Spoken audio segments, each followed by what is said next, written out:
The Mafia boss froze the moment he saw her on the dance floor. His maid, his peace, his weakness, dancing with another man. "This place is not for you," he growled, jealousy burning through every inch of him.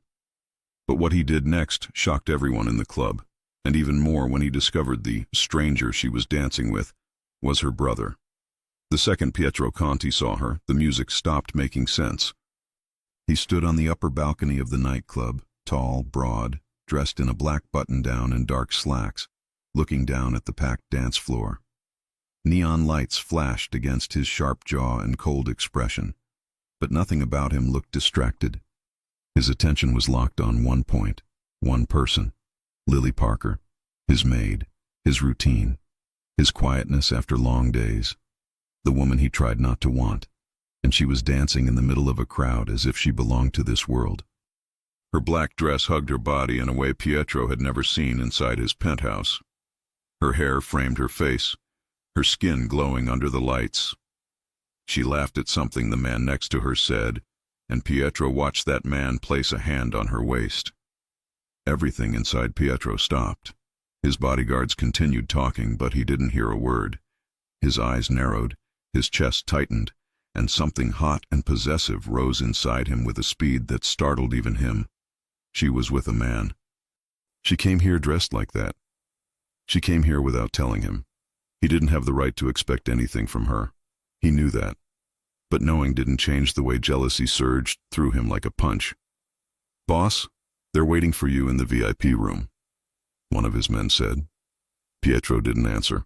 He was already walking down the stairs. The club was packed, bodies moving, lights strobing, bass shaking the floor. Yet the crowd parted without a word as Pietro crossed the dance floor, his presence unmistakable even in a place full of loud music and alcohol. People recognized him.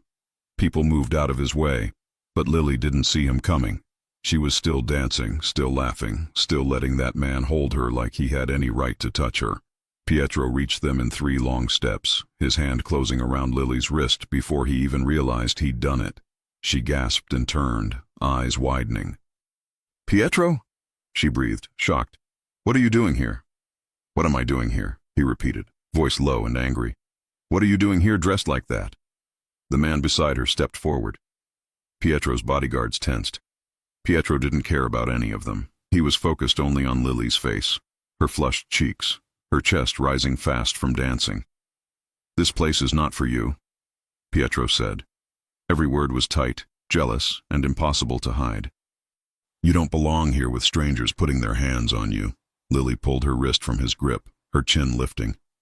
"Excuse me, I'm off work. I can go wherever I want." "You think this is safe? You think I'm going to let you stay here with people you don't even—" "Let me?" she snapped. "You're not my father, or my boyfriend." That last word hit him harder than the music. People around them began to notice the tension. Phones came out. Someone whispered Pietro's name in surprise. The lights flashed again, and suddenly he felt exposed, as if the entire room was watching him lose control over a woman who had never been his. The man next to Lily stepped between them. "Back off," he said firmly. Pietro's jaw clenched. "Don't touch her again." "Why? She's my—" Lily stepped forward fast. "He's my brother," she said loudly. The entire world froze. Pietro stared at the man, stared at Lily, looked at her again. "Your brother?" he repeated, his face losing all color. People who had been filming lowered their phones a little, now confused. Some laughed quietly. Pietro felt heat rise in his neck, humiliation, shock, jealousy mixing into something sharp and painful. Jake Parker, Lily's brother, looked Pietro up and down, unimpressed. "You really thought I was her boyfriend?" Jake asked. Pietro didn't answer. He couldn't. Lily crossed her arms. "You made a scene in front of everyone. Again." Pietro opened his mouth, but nothing came out. He felt the eyes on him, the whispers, the judgment. Pietro Conti never felt foolish in public. Never. But tonight he did, and the embarrassment burned hotter than his jealousy.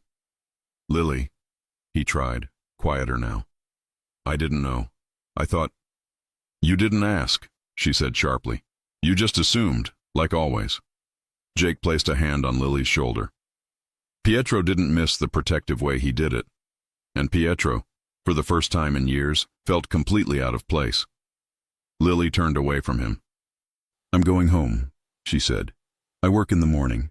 I don't want any drama at my job tomorrow. Lily. No, she cut him off. You don't get to act like this outside work. I deserve a life, Pietro, a normal one, with friends, with family, without you storming in like you own every part of it. The words hit harder than she intended. Pietro's throat tightened. His pride tried to speak, but nothing came. He watched her walk away with Jake, her dress catching the light, her hair swaying with each step. His bodyguards waited beside him. One of them leaned close and whispered, Boss, people filmed everything. Pietro closed his eyes for a second. Of course they had. Of course his worst moment would be all over the internet by morning. He took a slow breath, forcing his expression to return to something neutral, though his chest still felt tight. Find every video, Pietro said. Take them down. All of them. Yes, sir. He didn't look back toward the exit where Lily had disappeared, but the ache in his chest only grew. Pietro Conti, a man feared across the city, had just made a public fool of himself because of jealousy over his own maid, a woman who didn't owe him anything, who had every right to walk away from him forever. He left the club with heavy steps, the air cold against his heated skin. Outside, one of his men opened the car door for him. Pietro paused before entering, staring at the ground, swallowing the pride he had built his entire life on. Tomorrow, she would walk into his penthouse for work, and she would look at him differently. She would remember tonight. She would remember the jealousy, the humiliation, the way he grabbed her wrist, the way he shouted at her, the way he almost hit her brother. Pietro sat in the car, leaned his head back, and closed his eyes. He whispered to himself, I fix this tomorrow. Whatever it takes. The car door shut. The city lights passed by the windows as the car drove away, but Pietro didn't see any of them. He saw only Lily, her eyes, her hurt, her disappointment, and the knowledge that he had crossed a line he could never cross again. But could he fix it? Or had he just ruined the one thing he never meant to ruin? Lily stared at her reflection in the bathroom mirror and almost did not recognize herself. Dark circles under her eyes, a thin line of tension around her mouth.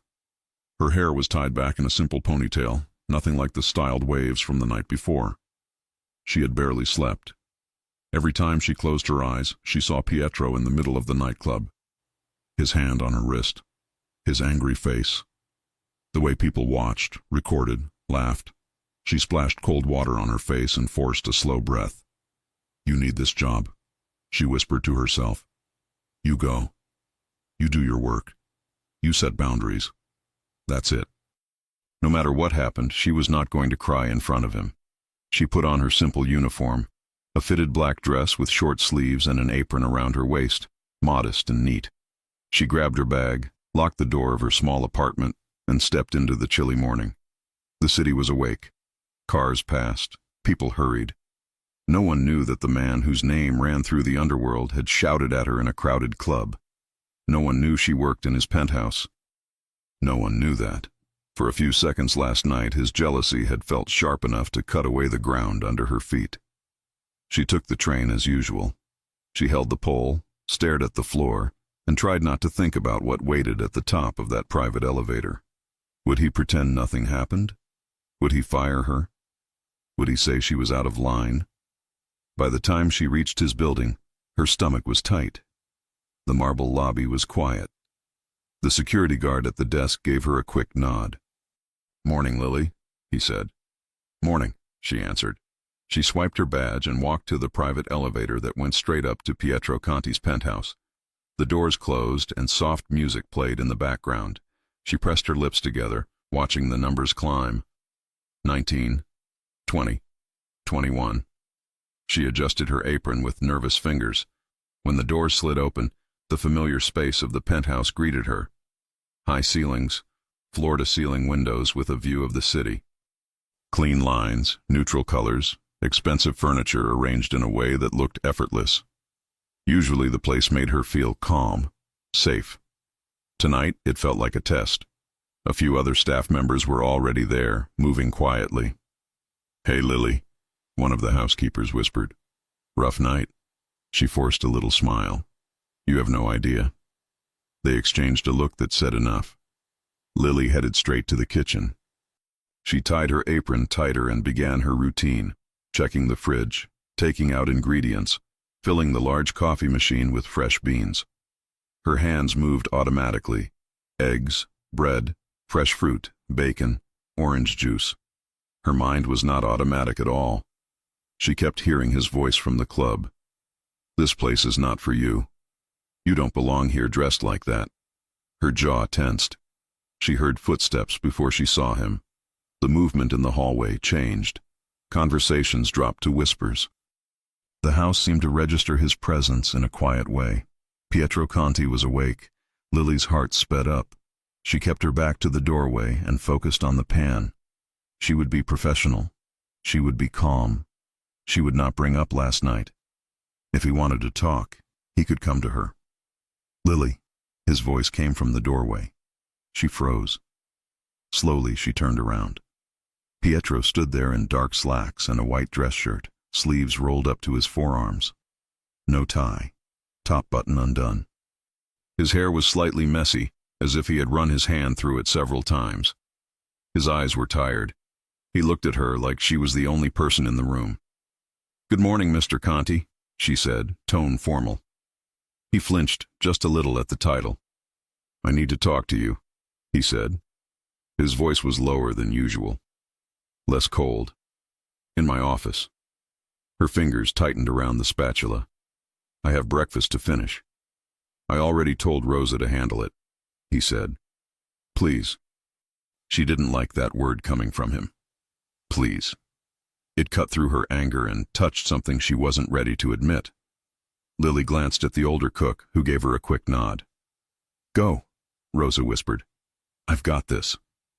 Lily wiped her hands on a towel and followed Pietro down the hall. Each step echoed inside her chest. Her eyes focused on the back of his shirt, on the tense line of his shoulders. He opened the door to his office and stood aside so she could enter first. She stepped in. The office was spacious, but not overwhelming. A large desk, shelves with files and a few personal objects, a bar cart in the corner, a leather couch along one wall. Pietro closed the door behind them. Lily stayed near the middle of the room, arms crossed over her chest, trying to protect herself from whatever was coming. "If you're going to fire me," she said before he could start, "just say it quickly. I don't want a long speech." His eyes widened slightly. "Fire you?" he repeated. "That is the last thing I want to do." "Are you sure?" she shot back. "Because yesterday it looked like you hated the idea of me breathing in the same building as anyone else." He inhaled slowly. "You're right," he said. That was not the answer she expected. She blinked. "What?" "You're right," he repeated. "About last night. About how I acted. About everything you said." She stared at him in disbelief. "I lost control," he said. "I made assumptions that were not mine to make. I spoke to you in a way that was disrespectful and cruel." The word seemed hard for him to say. "I embarrassed you. I embarrassed myself. And I humiliated your brother, who did nothing wrong." She swallowed. He held her gaze, not hiding, not dodging. "I came here to work," she said, voice softer but still guarded. "Not to be dragged through a club like I'm someone you own." He closed his eyes for a second. "I know." Silence stretched between them, thick but not empty. "I'm sorry, Lily," he said. She almost asked him to repeat it. She had never heard those words from him before. Not to anyone. "I'm not good at this," he went on, apologizing, admitting I was wrong. "But last night I crossed a line. You didn't deserve that." His hands were loose at his sides, not clenched like they usually were when something irritated him. He looked human, not the untouchable Mafia boss the city whispered about, just a man who knew he had gone too far. Lily's anger did not vanish, but it shifted. "You didn't just humiliate me," she said slowly. "There were people filming. My brother saw the way you grabbed me. Everyone saw how you spoke to me. That doesn't disappear in one morning because you say you're sorry." He nodded. "I know. That's why I already started fixing it." She frowned. "Fixing what?" "The videos," he said.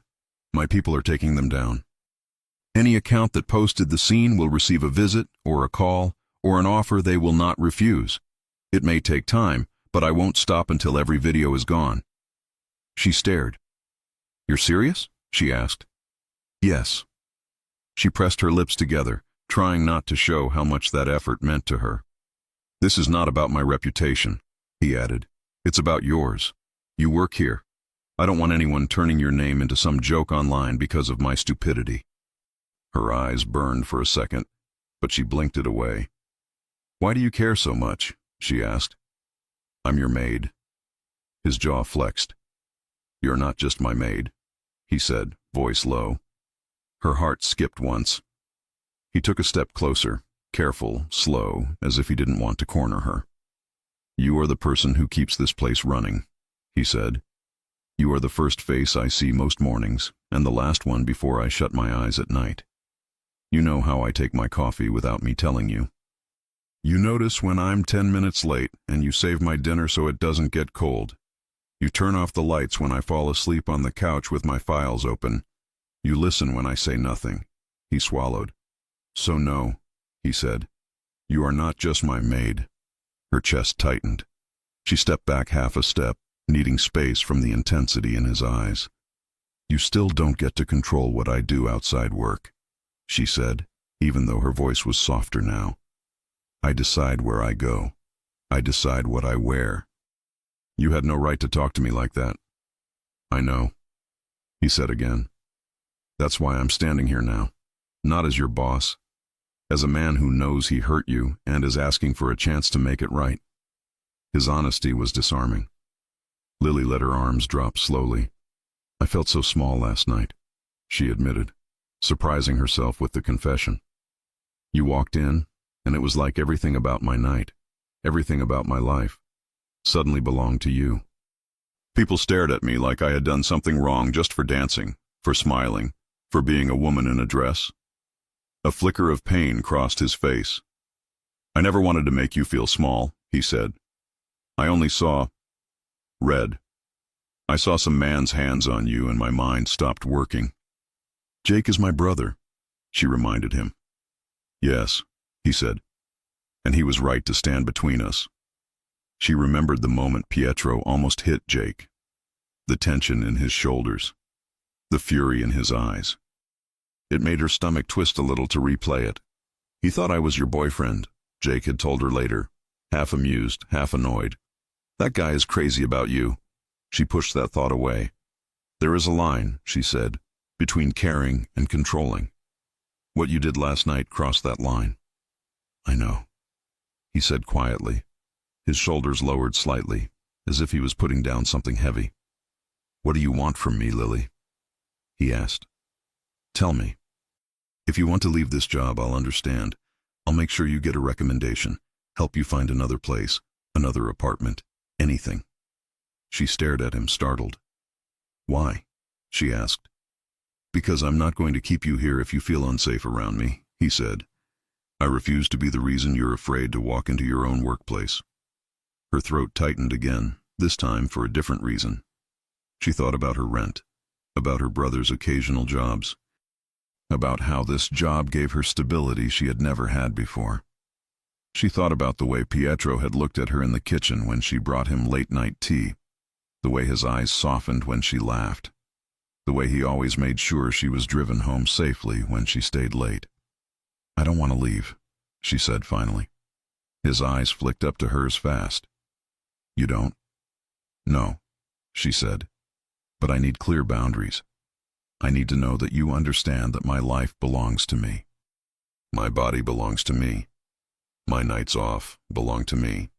You can't show up in a club and pull me around like you bought every hour of my existence." He nodded slowly. "Then that's what we do," he said. "We create boundaries. It sounded strange coming from him. Pietro Conti, talking about boundaries. "I will never touch you like that again without your permission," he said. "I will never speak to you that way in public again, or in private.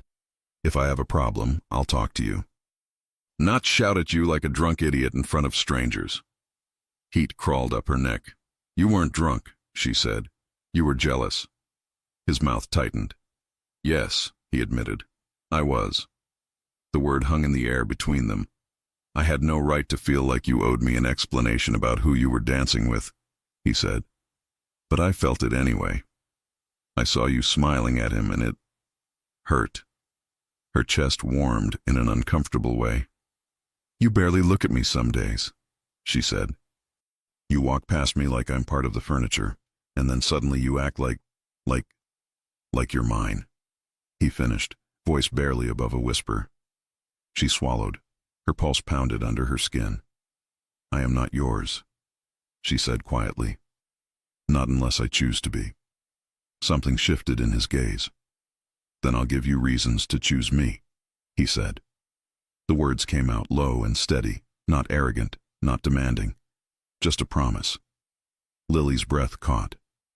He took another step back from her, as if giving her physical space to match the boundaries she had just set. "That starts with this apology," he said, "and with actions that match it." "What actions?" she asked, wary but curious.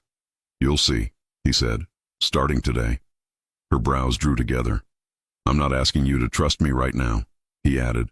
"I know I lost that. I'm asking for the chance to earn it back." She looked at him for a long moment. She saw the dark circles under his eyes, the tension in his jaw, the sincerity in his expression. For a man used to control and power, this level of humility did not come easily. She could see that.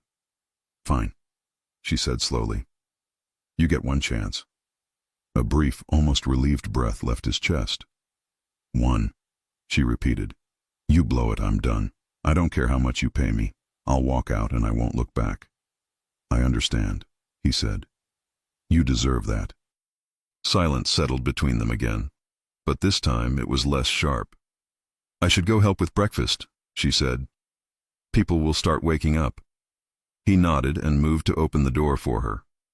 As she passed him, his hand brushed her arm by accident. They both froze at the contact. It was light, casual, but her skin reacted like it remembered every time his eyes had lingered on her in the past few months. "Sorry," he murmured. "It's fine," she said quickly, pulling away. She left the office and walked down the hall, heart pounding in a new rhythm. The morning unfolded in subtle shifts. Rosa tried to take over most of the heavier tasks, despite Lily's protests. "Orders from the boss?" she said with a little smile. "He said you do too much." One of the younger cleaners came to help Lily in the dining room without being asked. "Mr. Conti told me to," she explained. "Said you shouldn't handle everything alone today." Lily tried not to look toward Pietro's office, but her eyes drifted there more than once. He did not shout once. He did not bark orders. He asked, calmly. He even came to the kitchen after breakfast was served, took a mug, and poured his own coffee instead of waiting for her to bring it. Rosa raised her brows when he did it. "Good morning," he said to the staff. They mumbled greetings, all slightly confused. His gaze found Lily.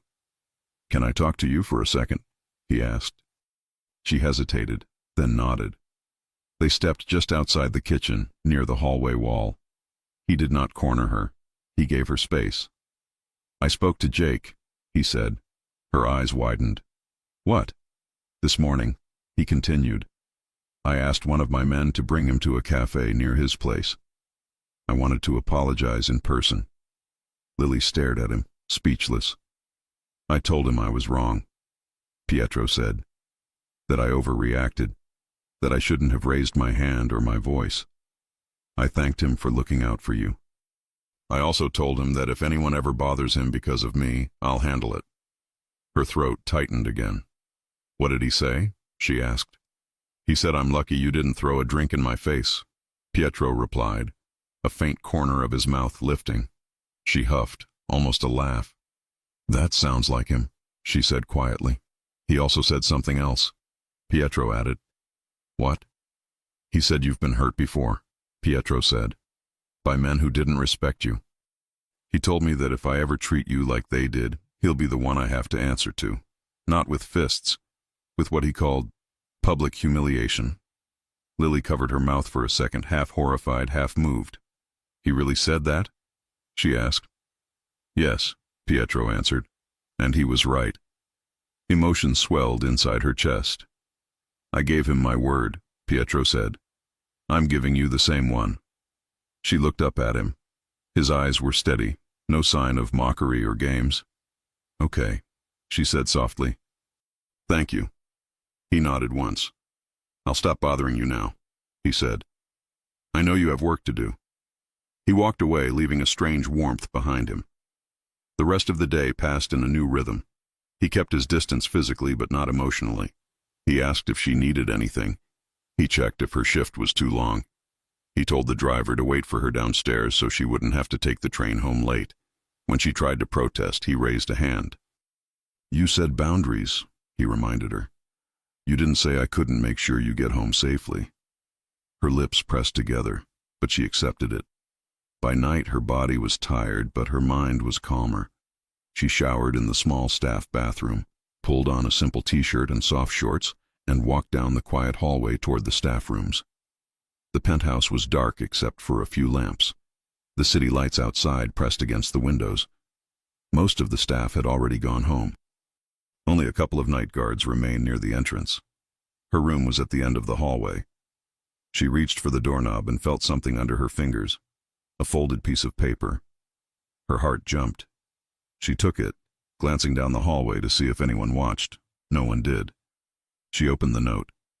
Lily, I can't change last night, but I can change everything from today forward. You were right about me. I don't want to be that man again. I will prove it with what I do, not with what I say. If you ever feel I am crossing a line, tell me. I will listen. You deserve respect, safety, and the chance to live your life, even if that life pulls you away from mine one day.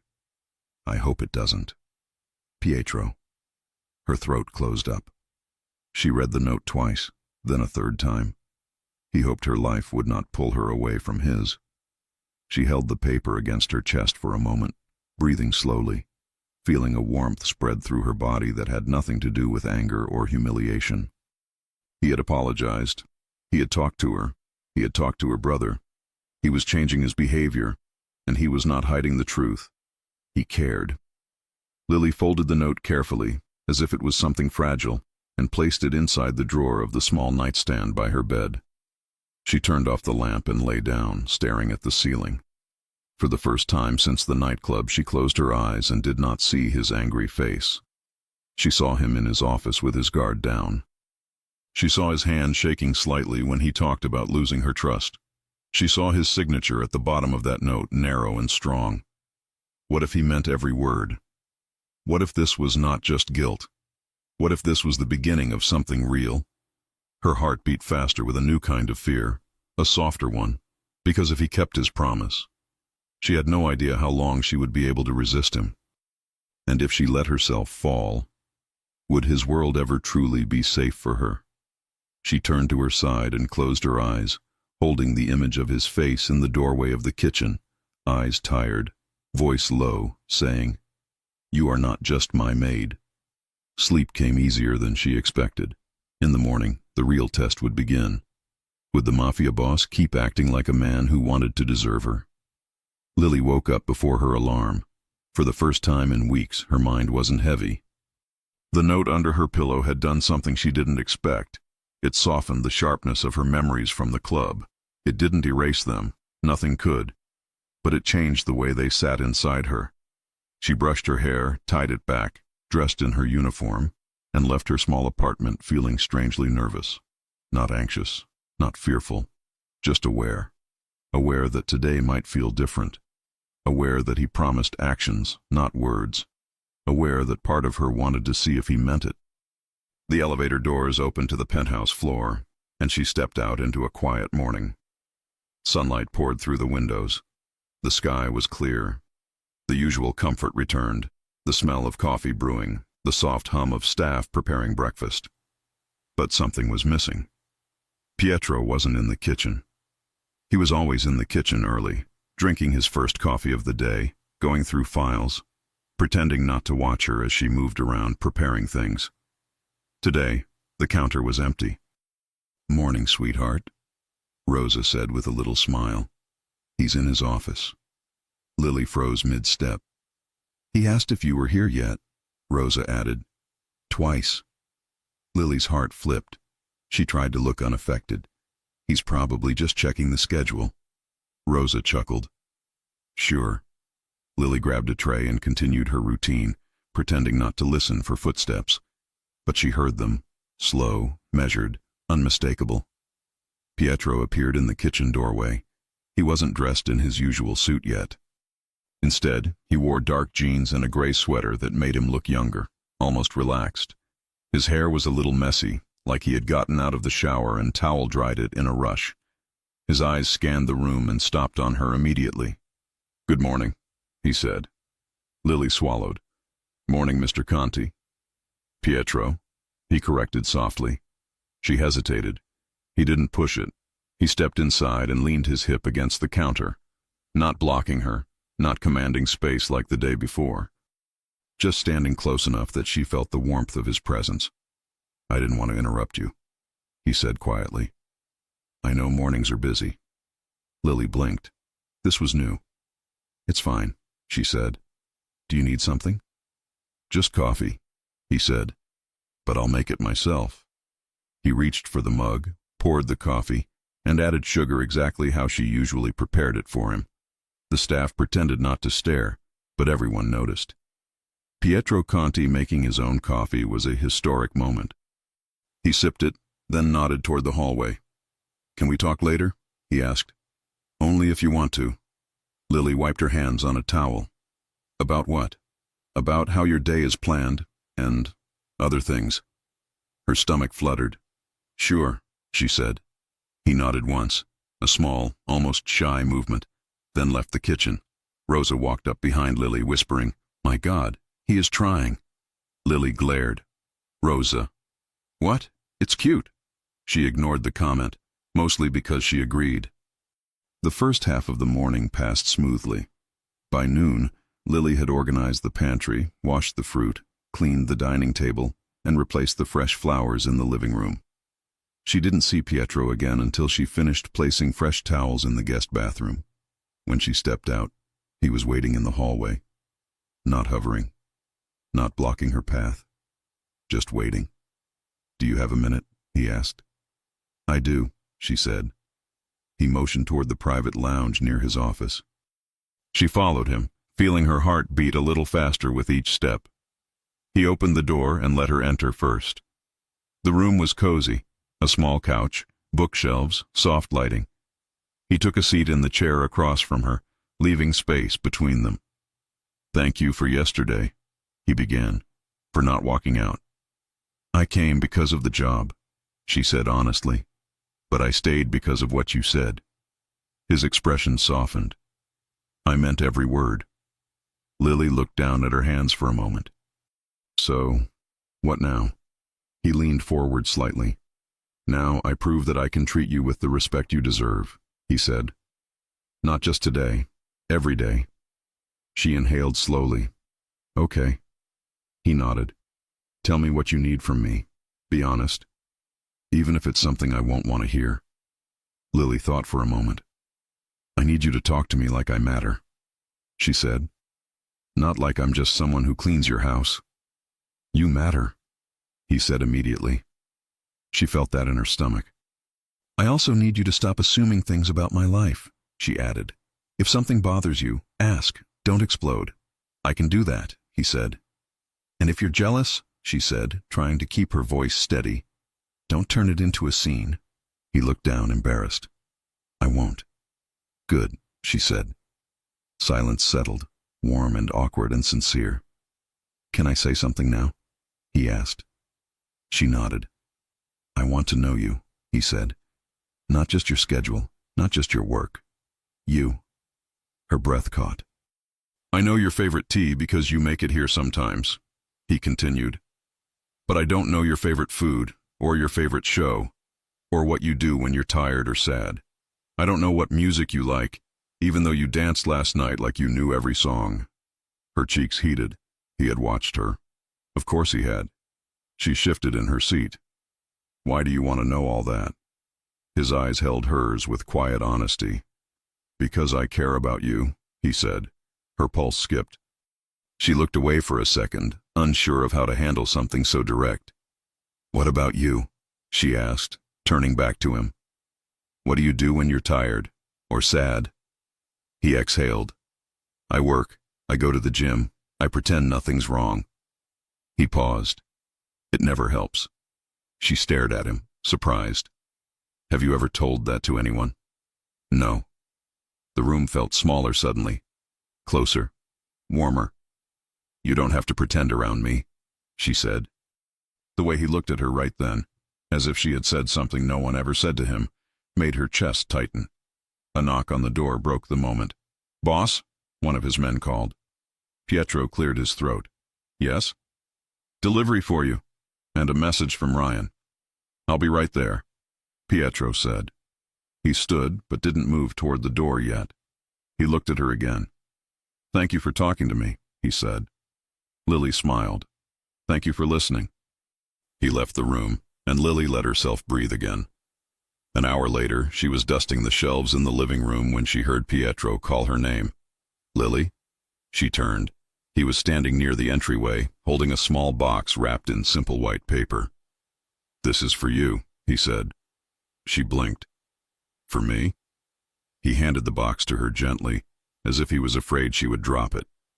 "It's not expensive or anything," he said quickly. "I just saw it this morning and thought—" He stopped, frustrated. "I thought you might like it." She opened the box slowly. Inside was a mug, a simple, elegant mug, with her name engraved on it in small gold letters. "Lily." Her breath hitched. "You drink tea every night," he said quietly. "And the staff mugs are old. You deserve your own." She stared at the mug, then at him. "It's beautiful," she whispered. "I'm glad you like it." She did more than like it. She felt something bloom in her chest, something warm, something she tried not to name. "Thank you," she said softly. He rubbed the back of his neck, looking almost shy. "I know it's small, but I'm trying. I want you to see that." "I do," she said. "I really do." His shoulders relaxed slightly. Rosa peeked around the corner, eyes wide, mouthing, "Oh my God." Lily glared at her, but Pietro didn't notice. "Would you like to have dinner tonight?" he asked suddenly. "Here, not formal, just food, talking, if you're comfortable." Her heart jumped. "Dinner?" she repeated. "Yes." "Only if you want to." She hesitated, not because she didn't want to, but because she needed to protect her heart. "Dinner is fine," she said, "but only if it's casual." He nodded. "Casual, I promise." Dinner was nothing like she expected. He didn't call a chef. He didn't set the table with silverware and wine glasses. He didn't turn it into a performance. He ordered takeout. Pizza. And not from an overpriced place either. From a small pizzeria down the street, he said reminded him of his childhood. They sat at the kitchen island, 2 plates, 2 slices of pizza, soft music playing in the background. "This feels strange," she admitted with a small laugh. "Good strange?" he asked. "Yes," she said. They talked.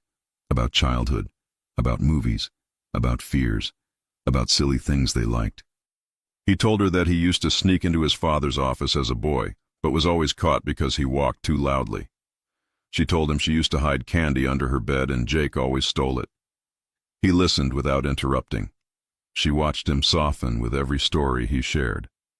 At one point, she wiped sauce from her lip, and his eyes followed the movement before he looked down quickly. Her stomach flipped. After dinner, they walked onto the balcony. The night was cool, the view bright with city lights. He leaned on the railing beside her, hands relaxed. "Do you like it here?" he asked.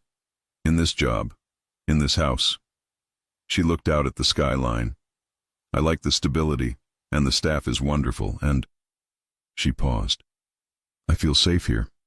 Most of the time. He nodded slowly.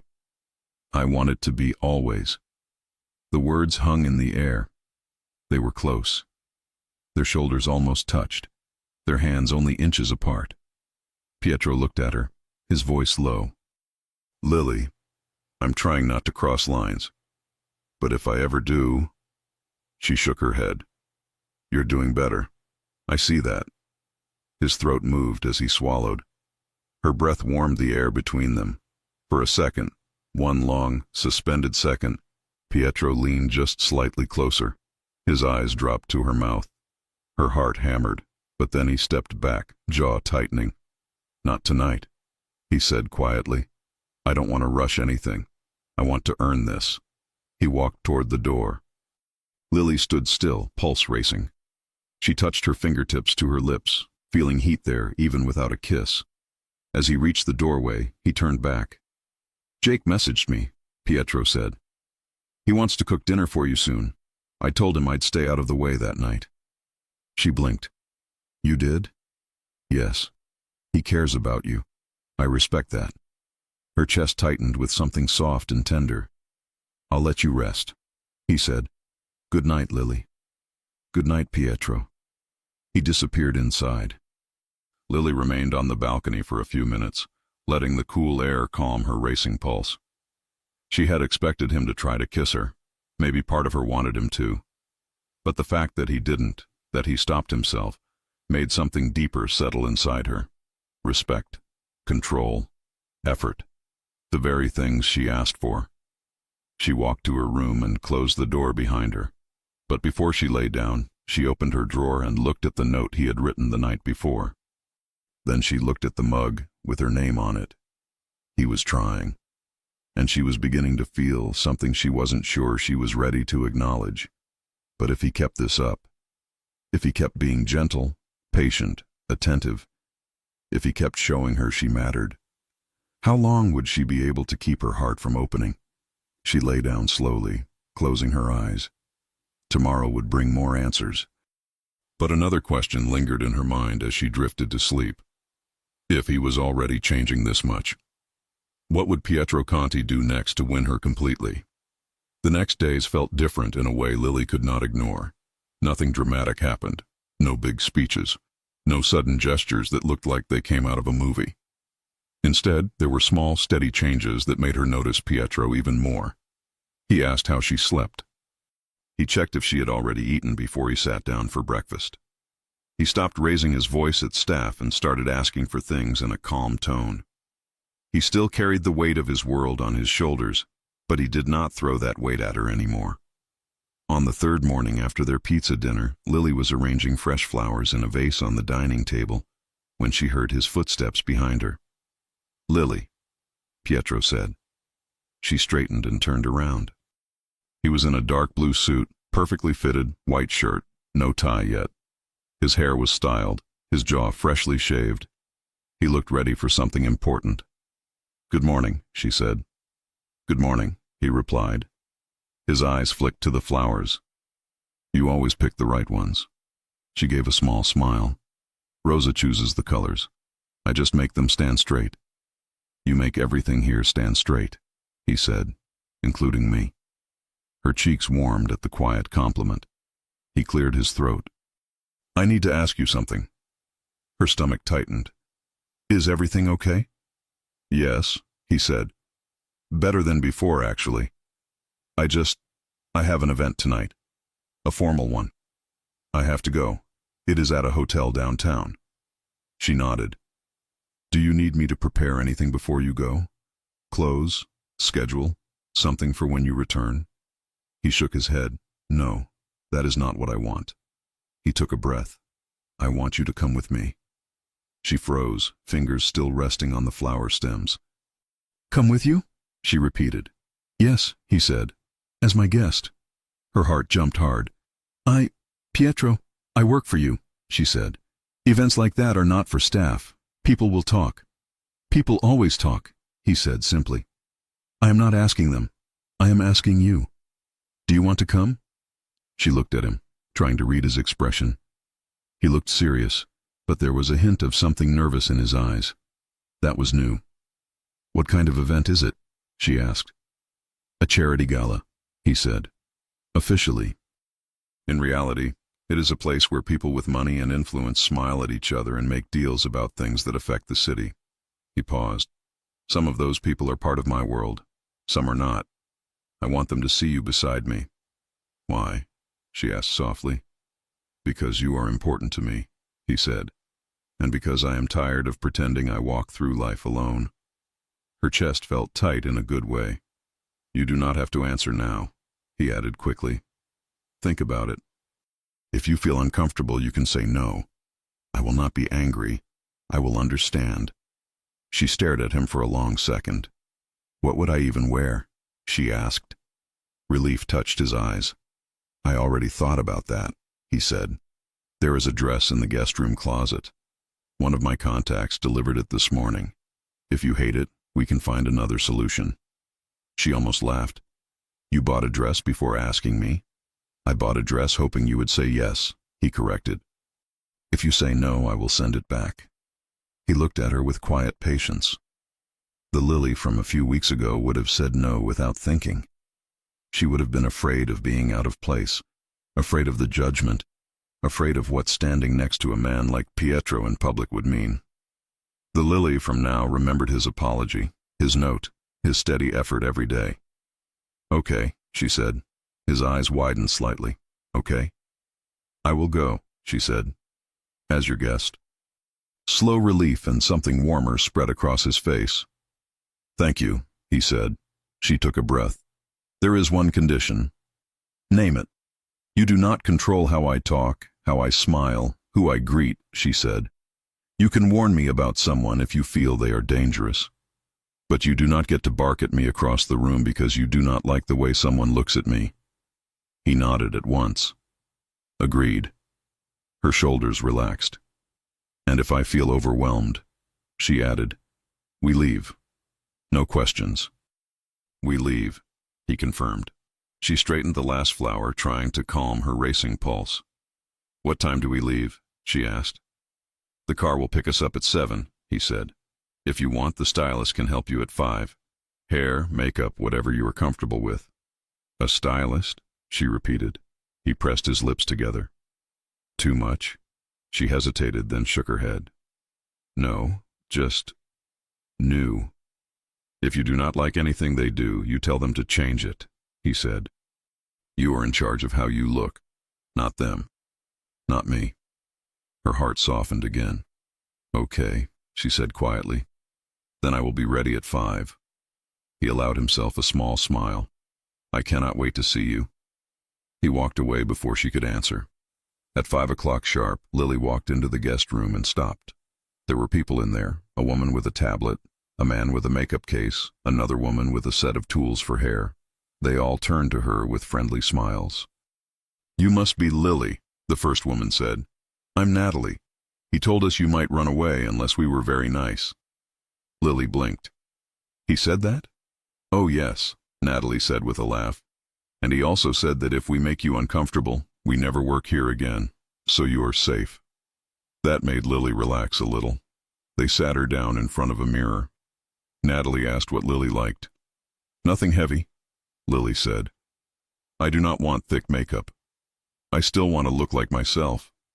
Soft skin, light eyes, a little mascara, soft lipstick." "Got it," Natalie said. "And your hair?" Lily looked at her reflection. "Simple waves, maybe, nothing huge." "We can do that," the hairstylist said. For the next hour, hands moved around her, brushes touched her skin, fingers slid through her hair, curling and smoothing. The feeling was strange and a little luxurious. She was not used to being the center of attention this way. Usually she was the one in the background, invisible. Useful. Today she was the one being prepared. When they finished, Natalie stepped back. "Ready to see?" she asked. Lily looked at herself in the mirror, and her chest tightened. Her skin looked smooth and fresh. Her eyes looked a little bigger with the soft makeup. Her lips had a natural pink tone. Her hair fell in loose, shiny waves around her shoulders, framing her face. "You look beautiful," Natalie said. Lily swallowed. Thank you. Time for the dress, the hairstylist said, pointing to the closet. Lily stood and opened the door. The dress hung alone on the rail.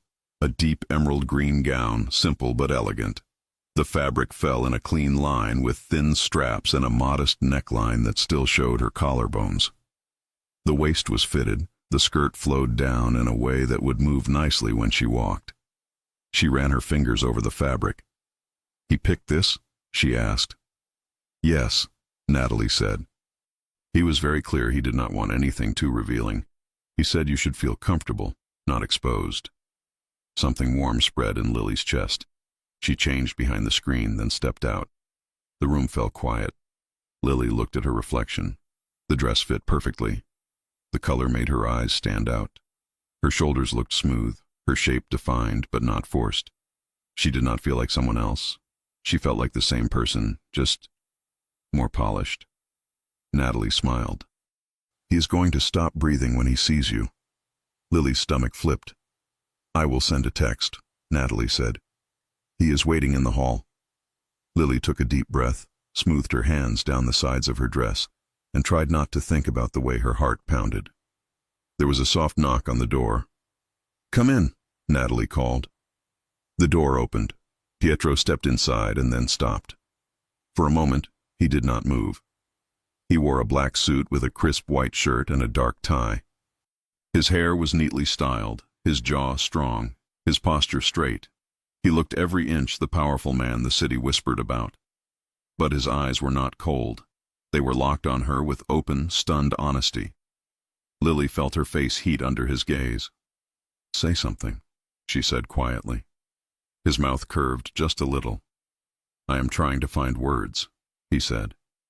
And that is not something that happens often. Her lips twitched. You look... He shook his head once. You look perfect, Lily. The simple sentence hit deeper than any complicated compliment. Thank you, she said softly. He stepped closer, slow and careful. He did not reach out to touch her. He just stood close enough that she could smell his clean cologne and feel the warmth from his body. Are you comfortable? He asked. If anything feels wrong, we change it. We do not go. I am comfortable, she said. A little nervous. That makes two of us, he admitted. Natalie pretended to busy herself with her tablet, but Lily could feel the woman smiling behind them. Pietro offered his arm. Ready? He asked. She placed her hand on his forearm. The contact sent a small shiver through her. Yes, she said.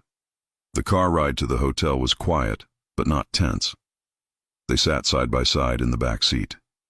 Lily's fingers brushed the fabric of her dress, smoothing out imaginary wrinkles. Pietro watched her discreetly. If at any point you want to leave, he said, you just tell me. I know, she said. Thank you. He nodded and looked out the window. The city moved around them. Lights, people, cars, normal life. Inside the car, Lily felt like she was headed into a different world altogether. When they arrived at the hotel, the driver stepped out and opened the door. Pietro got out first, then turned and offered his hand to her. She placed her hand in his.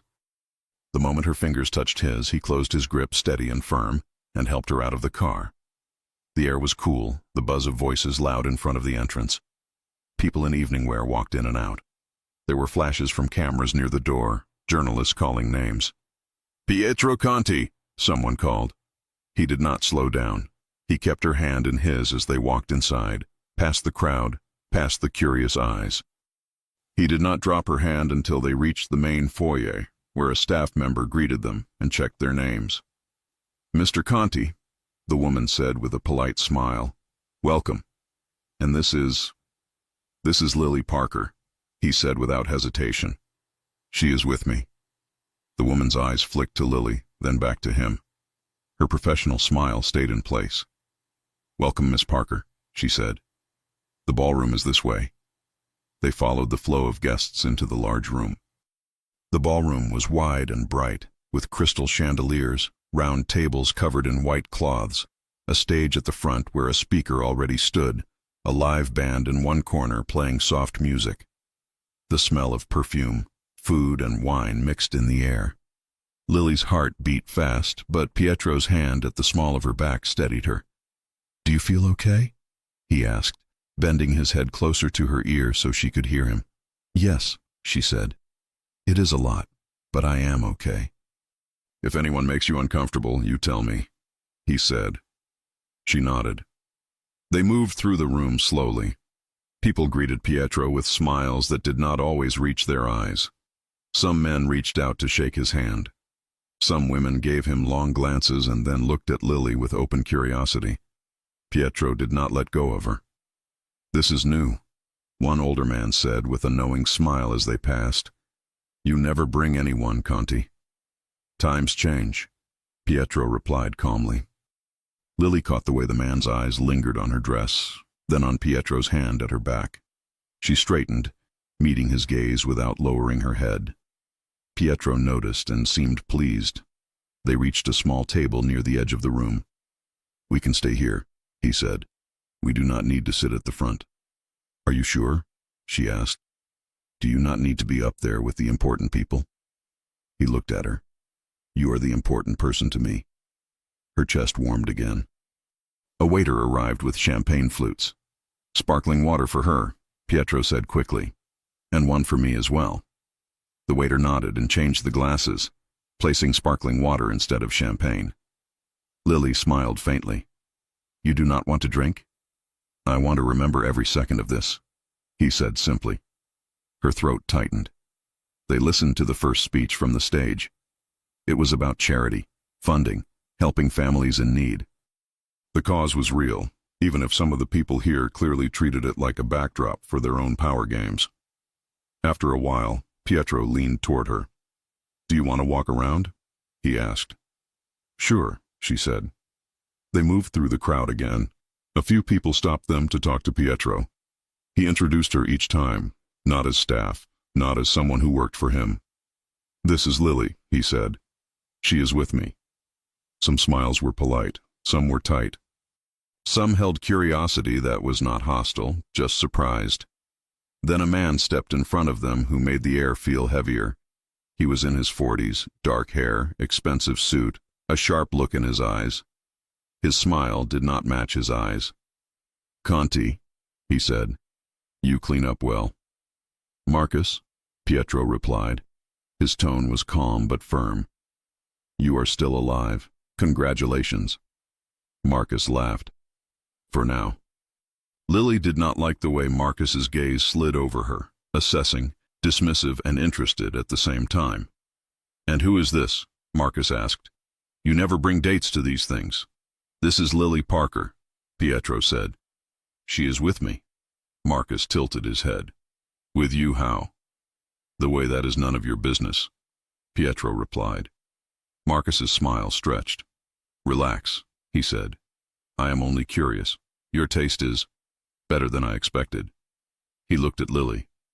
"You have no idea how many stories they tell about him at places like this. You must be very brave." Lily held his gaze. "Or maybe I just know more than stories." Marcus's eyes narrowed for a second, then he chuckled. "She has a spine," he said to Pietro. "You will need that." "I know," Pietro said. Marcus moved a little closer than necessary. "If I were you," Marcus murmured, his eyes still on Lily, "I would not bring someone you care about into this room. Some people here do not respect boundaries." Lily felt a small shiver in her stomach. Pietro stepped subtly in front of her, blocking Marcus's view. "Then maybe those people should stay away from my table," he said. "And from the people at it." Marcus lifted his hands in a mock gesture of peace. "Always so serious," he said. "Enjoy your night, Conti." He walked away. Lily's heartbeat picked up. "Who is he?" she asked quietly. "Someone who likes to test limits," Pietro said. "And someone you do not need to worry about. That is my job." She looked up at him. "You said you would tell me if something was wrong." He exhaled. "He is a man who controls parts of the city I do not like. We disagree on many things. That is all you need to know for now. If there ever is a problem, I will be honest with you." She studied his face. There was tension in his jaw, but his eyes stayed focused on her. "I trust you," she said. Some of the tension eased from his shoulders. "Come," he said. "There is a balcony, less noise." The balcony was quiet and cooler than the ballroom. Soft lights lined the railing. The city spread out below them, a wide view of buildings and streets and moving cars. The sound of the party inside became a distant murmur. Lily rested her hands on the railing. The air felt clean after the heavy perfume and hot lights of the ballroom. "Better?" Pietro asked. "Yes," she said. "Much." He stood beside her, leaving just enough space so she did not feel trapped, but close enough that she felt protected. "You handled him well," Pietro said, referring to Marcus. "I did not say much," she replied. "You said enough," he countered. "You did not lower your head. You did not let him make you feel small. I was proud of you." Her chest warmed. "I was more worried about you," she admitted. "You looked like you wanted to hit him." He gave a short breath that was almost a laugh. "Old habits," he said. "I am trying not to solve everything with my fists." She turned her head slightly toward him. "You are doing well," she said. "I see the effort. I see how you stop yourself and think before you talk. It matters." He looked at her as if her words were more valuable than everything inside the ballroom. "I am learning," he said. "Because of you." Silence settled in, but it was a gentle one. She focused on the view, on the cool air against her skin, on the warmth of his presence at her side. He watched her. "Do you feel out of place here?" he asked. She thought about it. A little, but in the good way. "What does that mean?" he asked. "I am not used to people looking at me and wondering who I am," she said. "Usually they do not look at me at all. Tonight they wonder because I am with you.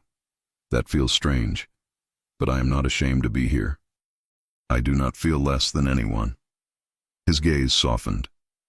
"You are not less than anyone," he said. "Not here. Not in my house. Not anywhere." She felt that all the way down to her stomach. "You know what I kept thinking inside?" she asked. "What?" "I kept thinking that I was glad you did not act the way you did in the club," she said. "You did not grab me. You did not raise your voice. You did not try to move me around like a piece on a board. You just stayed close." "I promise to be better," he said. "And you are," she said simply. He looked at her mouth for a second, then raised his eyes back to hers. "Lily," he said quietly. Her breathing slowed, deeper, more aware. "I want to kiss you," he admitted. "I have wanted to for weeks. But I do not want you to feel like I am taking something from you." Her heart raced. "You are not," she said. He studied her face. "Are you sure?" "Yes," she said. "If I did not want it, I would tell you." He took a small step closer. His hand moved to her waist, resting there lightly, giving her time to step away. She did not move. Her hands curled slightly on the railing. He leaned in slowly, his eyes on hers. There was no rush, no pressure, just a steady, clear intention. When his lips touched hers, everything inside her sharpened. The kiss was soft at first. His mouth was warm. His breath tasted faintly of mint and water. His hand pressed a little firmer at her waist, pulling her closer. Her hand lifted from the railing and landed on his chest, feeling the solid beat of his heart under the fabric of his suit. He tilted his head and deepened the kiss, still slow, still controlled, giving her space to decide how far to go. She made the decision for both of them when she moved closer and kissed him back with more certainty. He responded with a quiet sound that she felt more than heard, his other hand coming up to rest at the side of her neck, his thumb gently stroking her skin. There was no chaos, no crowd, no raised voices. Only him. Only her. Only the warm, careful way he poured all his building feelings into that first real kiss. When he finally pulled back, it was gradual. He pressed one last, soft kiss to her lips before moving his head away. They stayed close, foreheads almost touching, breathing a little unevenly. "Are you okay?" he asked. She nodded, a small, dazed smile touching her mouth. "Yes." He brushed his thumb along her jaw, slow and reverent. "I do not regret a single second of that," he said. "But if you do, you can tell me." "I do not," she said. "At all." A quiet relief washed over his features. "Good," he said. They stayed on the balcony for a few more minutes, talking in low voices, sharing small details they had never said before. It felt private, almost safe, even knowing that on the other side of the doors was a room full of people who would never understand what this meant to them. Finally, Pietro checked his watch. "We should go back inside for a bit," he said. "Then we can leave early if you want." "I would like that," she said. They walked back into the ballroom. This time, Lily felt different. She did not feel like a guest who snuck in. She felt like a woman standing beside a man who had just shown her a part of his heart. People still stared. Some of them raised eyebrows. Some looked surprised. Lily did not care. Pietro stayed close, his hand resting at her back, his body language clear. "She is with me. Respect her." They stayed another hour, just enough to avoid talk. Then Pietro leaned toward her. "Ready to go?" he asked. "Yes." They said quick goodbyes, moved past the press, and stepped into the cool night again. The car door closed behind them, sealing them inside a smaller, quieter space. Lily leaned back against the seat. Pietro watched her, his eyes soft. "Thank you for coming with me," he said. "Tonight was easier because you were there." "Easier?" she asked. That room felt like pressure. He gave a small huff. "That kind of pressure is normal for me. The kind I am not used to is the feeling I had tonight of wanting to protect someone more than myself." Her chest warmed. "You did protect me," she said. "You stayed close. You did not let Marcus get to me." His expression turned serious at the name. "When he stepped too close, I wanted to do more than talk," he admitted. "But I remembered what you said, so I kept my hands to myself." She smiled a little. "I noticed that too." They fell into a comfortable silence after that. When the car pulled into the building's private garage, Pietro's phone vibrated. He frowned and pulled it out. A message. His eyes darkened as he opened it. Lily saw his body change. His jaw tightened, his shoulders stiffened, the muscles in his hand flexed around the phone. "What is it?" she asked. "Nothing you need to worry about," he said automatically. She narrowed her eyes. "You promised to be honest." He exhaled slowly and turned the screen slightly away from her. It was a photo. She could still see enough. It was of the building, the entrance, and her. She was in a simple coat, holding her bag, walking out the door earlier that evening. The angle showed that the picture was taken from a distance, probably from a car across the street. Under the image, a short message. "Nice choice, Conti. Be careful where you take her." Lily's stomach dropped. "They know who I am," she said quietly. "Yes," Pietro said. His voice was low but steady. "They do." Fear rose in her chest, but it mixed with something else when she looked at him. The cold, focused expression on his face was not the same as the jealous rage from the nightclub. This was different. This was the controlled, dangerous side of him that the city feared. He put the phone away. "I am going to handle this," he said.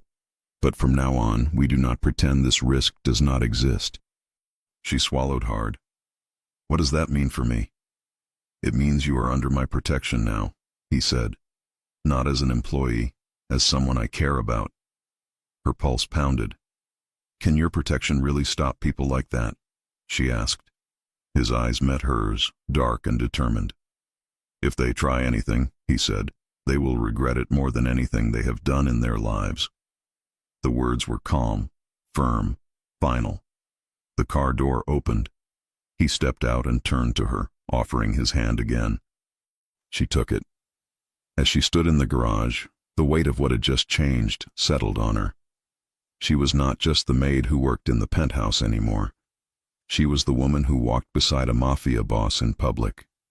She was the woman someone had decided to watch And she was the woman Pietro Conti had just silently promised to protect at any cost. The question that lingered as they walked toward the elevator together was simple and heavy. How far would his world go to test that promise? And how far would he go to keep it?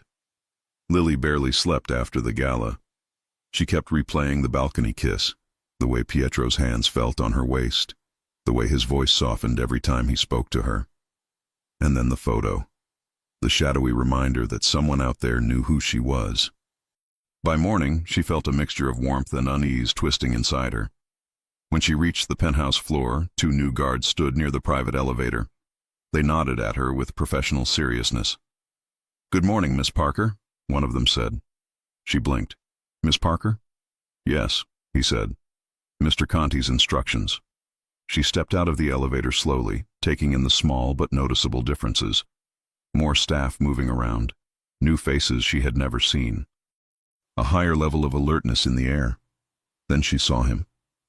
Pietro walked out of his office wearing dark slacks and a fitted navy sweater. No jacket, no tie. Hair slightly messy, like he'd been running his hand through it repeatedly. His eyes softened the moment he saw her. "Lily," he said, relief in his tone. "Come here." She walked toward him, heart beating faster than she wanted. He didn't touch her, not in front of everyone. But the way he looked at her felt like an intimate gesture on its own. "Did you sleep?" he asked. "A little," she admitted. "You?" "Barely," he said. "But I'm fine." She studied him. He did look tired, but not defeated. More like someone who had been planning, thinking, preparing. "What happens now?" she asked quietly. "Now," he said, "I make sure you are safe. And I do it without locking you inside the house like a prisoner." Her chest warmed. He motioned for her to follow him to the kitchen. He poured his own coffee again, she noticed, but made a second mug for her, placing it gently in front of her. "You don't have to do that," she said. "I want to," he answered. The simplicity of the words sent a small shiver through her. She took a sip, and he leaned against the counter, crossing his arms. "I need to ask you something," he said, "and I want you to be honest." "Okay." "Do you want to keep working here?" he asked. "In this house? In this world?" She blinked. "Do you want me to quit?" "No," he said quickly. "That's the problem. I want you here. But I need to know if this is still what you want." She set the mug down. "I want to stay," she said. "But you need to understand something too. I'm not here because I feel trapped. I'm here because I want to be." He nodded slowly. "And," she added, "I don't want to live my life in fear. If your world is going to affect me, I need you to help me face it, not hide from it." His jaw softened. "I will," he said, "every step of the way." She exhaled, a little calmer. "And Lily," he added, voice lower, "I don't want you staying here just because you feel something for me." Her breath caught. "What are you saying?" she asked quietly. He pushed off the counter and moved a little closer, not crowding, just stepping into her space gently. "I want you to stay," he said, "because you choose me. Not because you think you should. Not because of one kiss. Not because of last night. You choose. I don't want anything from you you're not ready to give." Her heart skipped. "I don't feel pressured," she whispered. He breathed out, almost relieved. "Good." Silence settled for a moment, warm and full of something growing between them. Then Rosa walked in and froze mid-step, eyes jumping between them. "Oh, sorry," she said quickly. "I'll go check the fridge." Lily covered a smile. Pietro exhaled through his nose, amused. The day continued quietly, too quietly. Every time Lily turned a corner, a guard was somewhere in the room, not staring at her, watching entrances, scanning the windows, listening to radios. She knew this was Pietro's doing. At lunchtime, Pietro walked into the kitchen with his phone in hand. "Jake is coming tonight," he said. Her heart jumped. "He is?" "Yes. He said he wants to make dinner for both of you. I told him the kitchen is his for the night." Pietro paused. "And I told him I won't be here." Her head snapped up. Why not? Pietro shrugged one shoulder. He said he wanted time alone with you. To talk. To make sure you're okay. I respect that. Her chest softened. That's considerate, she said. Pietro met her eyes.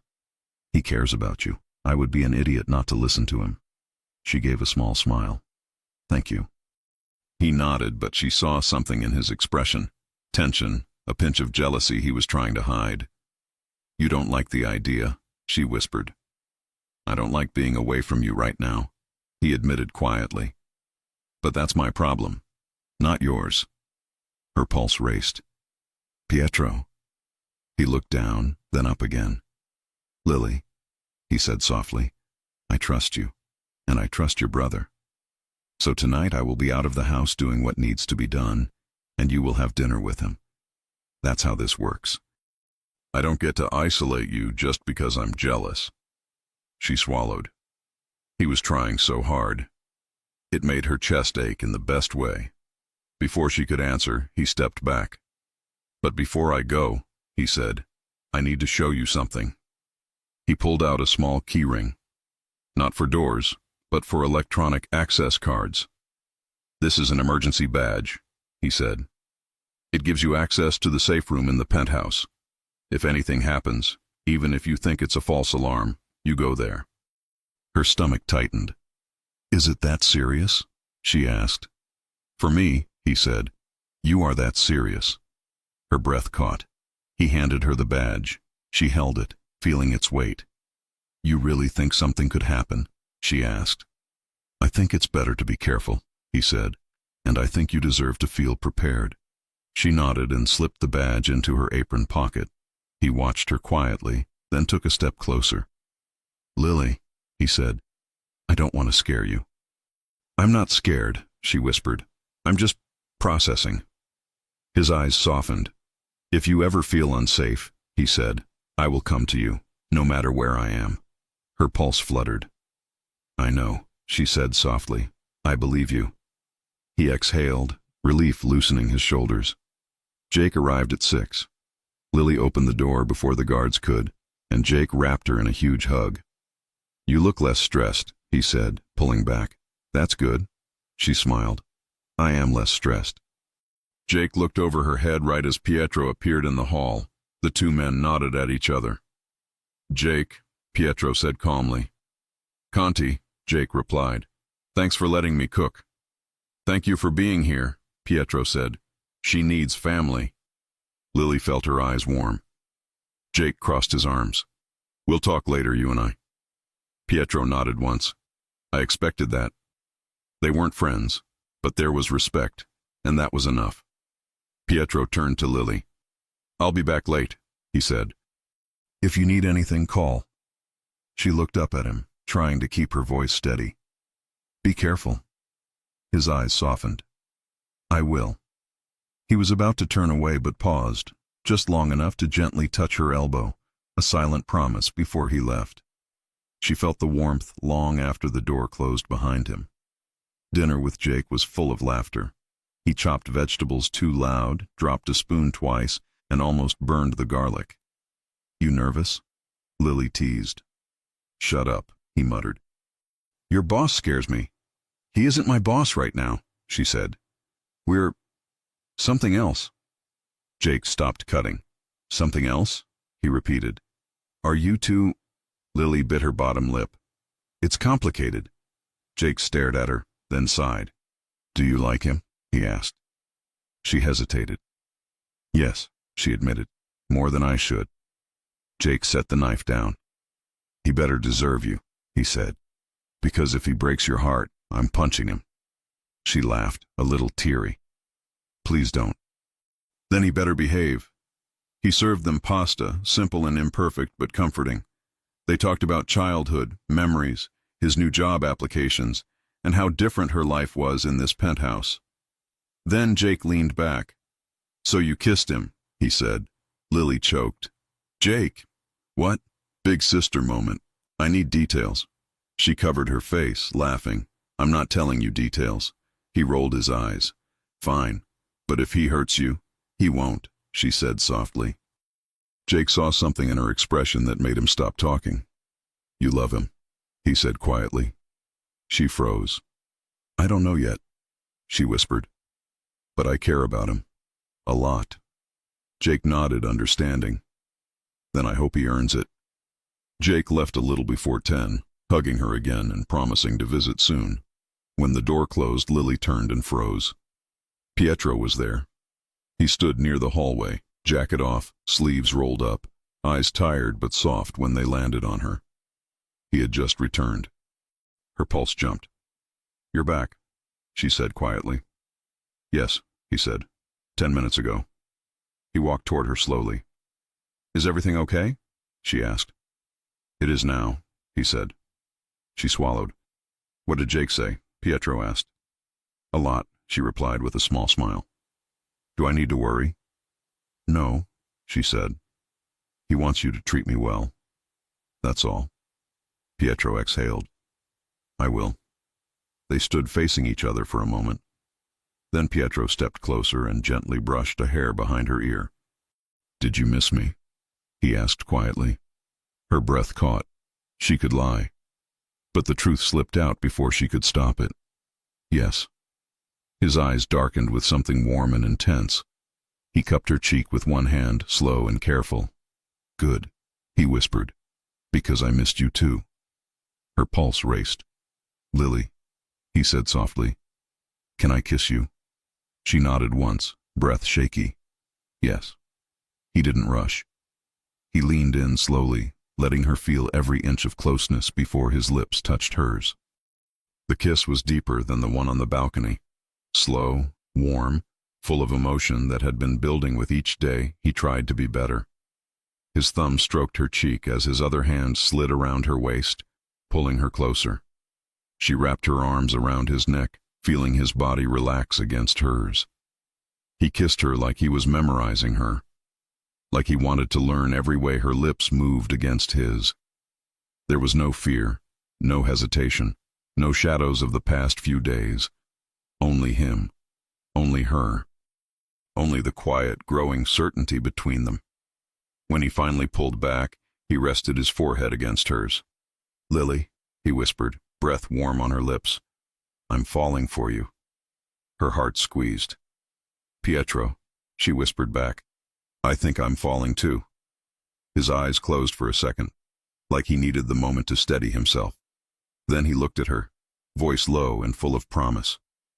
"No matter what happens next," he said, "I'm not letting anything touch you. Not fear, not danger, not anyone." Before she could answer, his phone buzzed in his pocket. He tensed. She pulled back slightly. "What is it?" He checked the screen, and his expression changed. Focused, sharp, protective. "It's about the photo," he said. They moved again. Her stomach tightened. He put the phone away and lifted her chin gently. "Go change into something comfortable," he said softly. "We're talking about this upstairs." Her heartbeat climbed. "What are we talking about?" she asked. He touched her cheek one last time. "About the next step," he said. "Because tonight something became clear." "What?" He held her gaze, voice steady. "You're not just someone in my house anymore. You're someone in my life. And anyone who wants to get to me knows that now." The question that waited in the air was heavy and unavoidable. How far would this danger go? And how far would Pietro go to protect the woman he was falling in love with? Lily changed into soft leggings and an oversized t-shirt, but her mind was far from relaxed clothes. She walked up the stairs to the second floor of the penthouse, the emergency badge Pietro had given her resting in the pocket of her hoodie. Her fingers touched it again and again, as if to check it was still there. The door to his private office was slightly open. She knocked once. "Come in," he said. She stepped inside. Pietro was standing by the window, city lights behind him, his phone on the desk, his sleeves rolled up, tie gone. There was a tension in his shoulders that hadn't left since the message with her photo. When he turned toward her, his expression softened for a second, as if just seeing her eased something inside him. "Sit," he said gently. motioning to the small couch near his desk. "Please." She sat, tucking one leg under her. He stayed standing for a moment, then came over and sat beside her, turned slightly so he could face her. "Tell me what's going on," she said quietly. "No filters." He took a breath. "The message I got earlier," he began, "was from someone close to Marcus. Not Marcus himself, but one of his people. They wanted me to know that they know who you are, where you live, where you work, where you walk." Her stomach tightened. "Do they want something from you?" she asked. "Yes," he said. "To remind me that if I keep pushing back against their deals, they will stop playing strictly with numbers and start playing with people." Her hands curled into fists on her knees. "And I'm one of those people," she said. He looked straight at her. "You are the main one." Fear rose in her chest, but so did anger. "So what do we do?" she asked. "I'm not running and hiding in another city because some coward took a picture from across the street." His mouth twitched with a hint of approval. "I'm not sending you away," he said. "If you wanted to, I'd help you, but I'm not pushing you out of your own life." "Good," she said. He leaned his elbows on his knees, hands clasped. "I already started changing your routine," he said. "The guards in the lobby, the car that follows you when you leave, the safe routes we planned." She nodded. She had noticed all of that. "What I haven't done," he added, "is ask you how you feel about it." She blinked. "You think I'm not scared?" "I think you're stronger than most people I know," he said. "But I don't want your strength to be the only thing holding you together." His voice was softer now. "Tell me," he said. "What are you feeling?" No one ever asked her that like this, not waiting for a quick "I'm fine," but asking for the real answer. "I feel exposed," she admitted. "Before I was a face in the crowd. Now I know someone could be watching me when I think I'm alone. At the train station, on the sidewalk, coming home." His jaw tightened. "I hate that idea," she continued. "I hate that they went after me instead of facing you." "They went after you because of me," he said quietly. "Yes," she said. "But I also feel protected. Because they sent a message, and you didn't pretend it was nothing. You took it seriously. You changed things. You told me the truth." He looked at her with something close to gratitude. "And I feel one more thing," she added, voice even softer. "I feel like I'm part of your life now. Not just your staff. Not just your maid. The kind of person your enemies watch." His expression shifted at that. "You are part of my life," he said. "The most important part." Her chest tightened. "Then we deal with this," she said. "Together." He stared at her for a moment. "I don't know what I did to deserve you," he said quietly. "But I'm not losing you." She took his hand, lacing her fingers with his. "You're not," she said, "unless you push me away yourself. And I don't see you doing that." He squeezed her hand, then released it slowly. "There's one more thing," he said. "I need you to be prepared if something happens when I'm not here." She swallowed. "Prepared how?" He stood and held out a hand to her. "Come," he said. "I'll show you." She took his hand and stood. He led her out of the office, down the hall, to a door she had always assumed was a storage closet. He held a small card to a hidden panel. The door unlocked with a soft click. Inside, the room was small but solid. No windows, reinforced walls, a screen on the wall, a secure phone, a small couch, water, first aid kit. "This is the safe room," he said. "If anything feels wrong, alarm, shouting, unknown faces at the door, you come here. You swipe your badge. The door locks from the inside. No one gets in unless you open it." Her throat tightened as she stepped in. "It feels strange to see this," she said. "I always knew you lived with risk, but seeing the kind of room you need, it exists so you don't have to be brave in the wrong way," he said. "Sometimes strength is running to the right place, not trying to fight." She nodded, eyes on the screen. "Will you see me from here?" she asked. "Yes," he said. "There are cameras in the main entries. If you're in here, I will know. My men will know." And if you're gone? She asked. He stepped closer.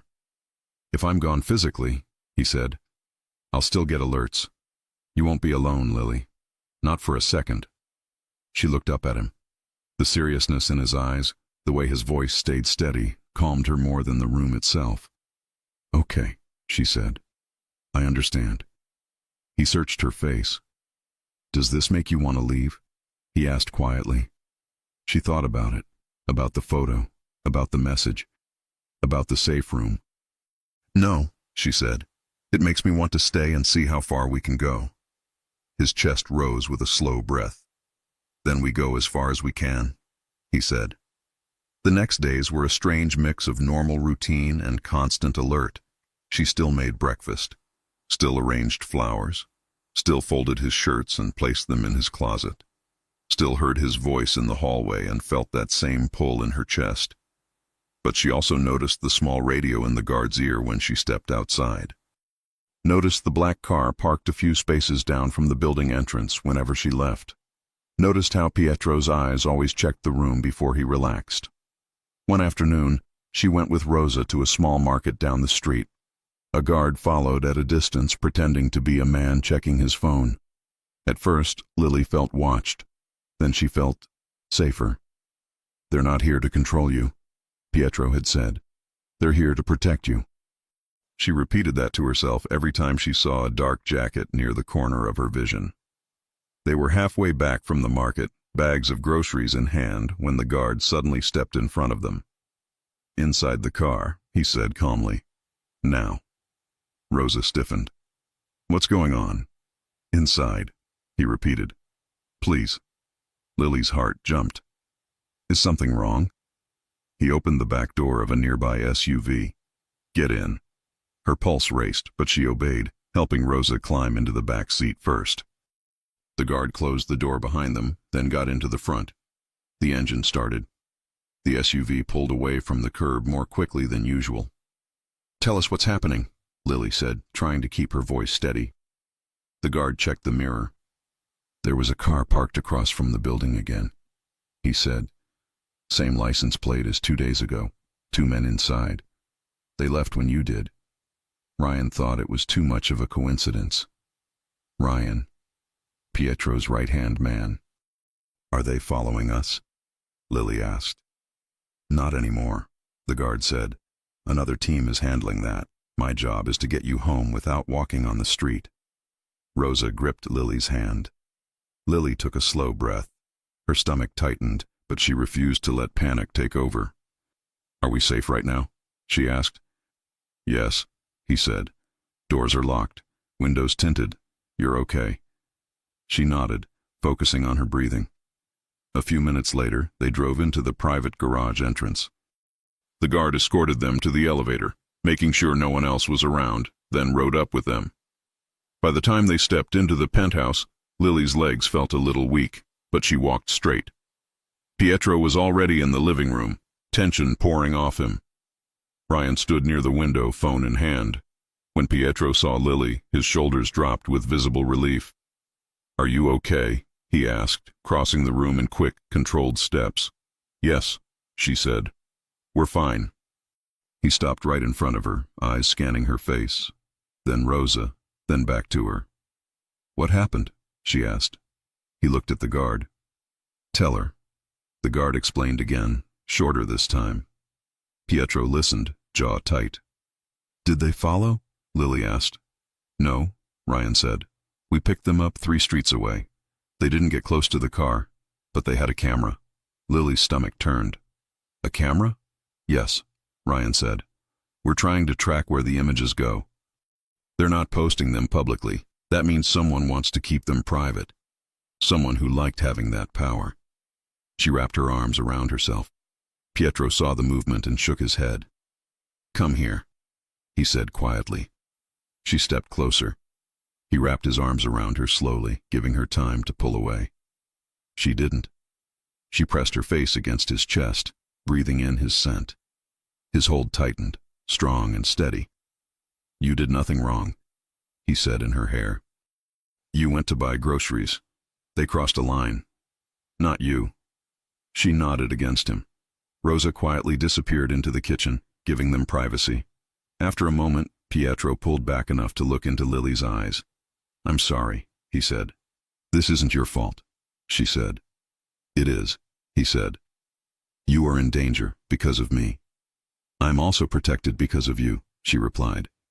"If I worked for someone else, no one would care if a car followed me home. At least here, I know you will not ignore it." He stared at her, guilt and gratitude mixing in his gaze. "I wish I could promise you that nothing will ever touch you," he said. "But that would be a lie." "Then don't promise that," she said softly. "Promise that you'll always tell me the truth and do everything you can." "I already do," he said. "Then I accept that," she answered. His jaw worked as he swallowed. "Come upstairs tonight," he said quietly. "After dinner. We need to decide the next steps, and He hesitated. "I don't want you alone." Her heart beat faster. "Okay," she said. Dinner was simple. Soup, bread, quiet conversation with Rosa and one of the other staff members. They talked about normal things, recipes, a show Rosa liked, a neighbor's dog. It was almost easy to forget that someone had pointed a camera at her earlier in the day. Almost. When the dishes were washed and the kitchen cleaned, Lily changed into clean leggings and a soft sweater, then walked upstairs to Pietro's private lounge. The door was open. He was inside, jacket off, shirt sleeves rolled, 2 glasses of water on the coffee table, a folder of documents in front of him. He looked up when she entered. "Hey," he said softly. "Come here." She sat beside him on the couch, not pressed against him but close enough to feel his warmth. "What is that?" she asked, nodding toward the folder. "Information on Marcus and his people," he said. "Patterns, movements, weak points." She frowned. "Are you planning something dangerous?" "I am planning something smart," he said. "Violence is the last option. I have other tools." She nodded slowly. He closed the folder and turned his body toward hers. "But tonight," he said, "I don't want to talk about them only. I want to talk about us." Her heart skipped. "Us," she repeated. "Yes," he said, "because if they are using you to get to me, then what we are, whatever we are, is already real enough for them to see." She swallowed. He reached out and took her hand gently. "Lily," he said, "I care about you. That is not new. I have tried to deny it, ignore it, bury it. It never worked. The night at the club proved that." She remembered the jealousy on his face, the anger in his voice, the humiliation in front of everyone. "I don't want to love you in that way," he said quietly, not with shouting, grabbing, fear. "I want to love you with calm, protection, patience, and respect." Her chest tightened. "You used the word," she whispered. "Love." He nodded once. "I am not asking you to say it back," he said. "I'm not asking you to know what you feel right now. I just need you to know where I stand." Her eyes stung. She squeezed his hand. "Pietro," she said, voice low. "I don't know if I'm ready to say that word yet. But I know this. I feel safer with you than without you. I feel more seen in this house than I have in my entire life. I think about you when I wake up and when I go to sleep. I want you to be okay. I want to be the one you come home to." He exhaled, relief washing over his face. "That is enough," he said. "More than enough." He let go of her hand only to cup her face with both of his, thumbs resting near her jaw. "May I?" he asked quietly. She nodded. He leaned in and kissed her. This kiss was different from the balcony. It had the same care, the same control, but there was more emotion pressed into it.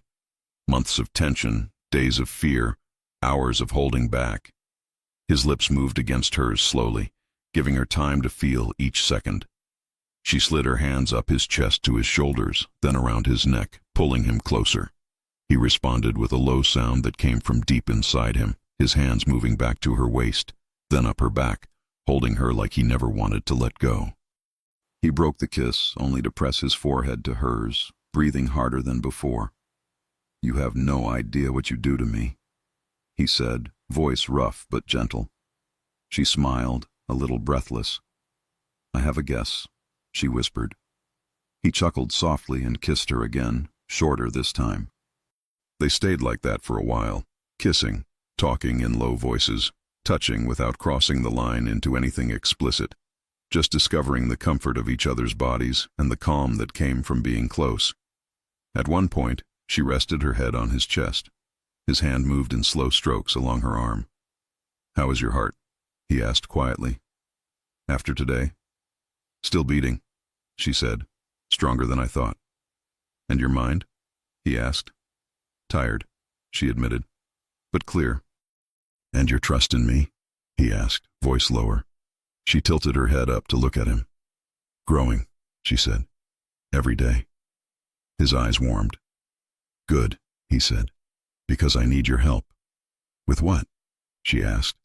He shifted slightly, reaching for his phone on the table. He opened a message and showed it to her. It was short. "We should talk. Neutral ground. Tomorrow night." Underneath, a name, Marcus. Her body tensed. "He wants a meeting," she said. "Yes," Pietro replied. "A sit-down. No weapons inside, neutral territory, witnesses." "Can you trust that?" she asked. "I can trust that he wants something," Pietro said, "and that he prefers deals to open war. The problem is what he might ask for." She swallowed. "What do you think he wants?" she asked. "Control," Pietro said simply. "Over me, over certain parts of the city. He wants me to stop interfering. If I don't, he will keep testing my limits." She understood without him saying it. Testing his limits meant testing hers too. "What are your options?" she asked.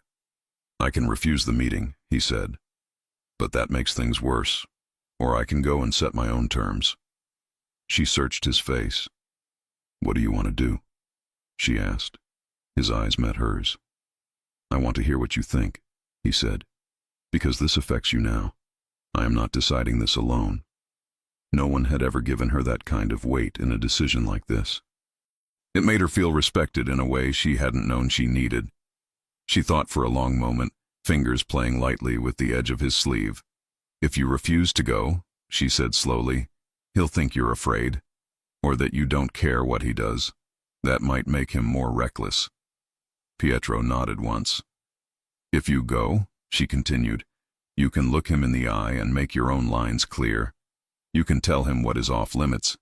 You can show him you're not weak and you're not alone." He watched her carefully.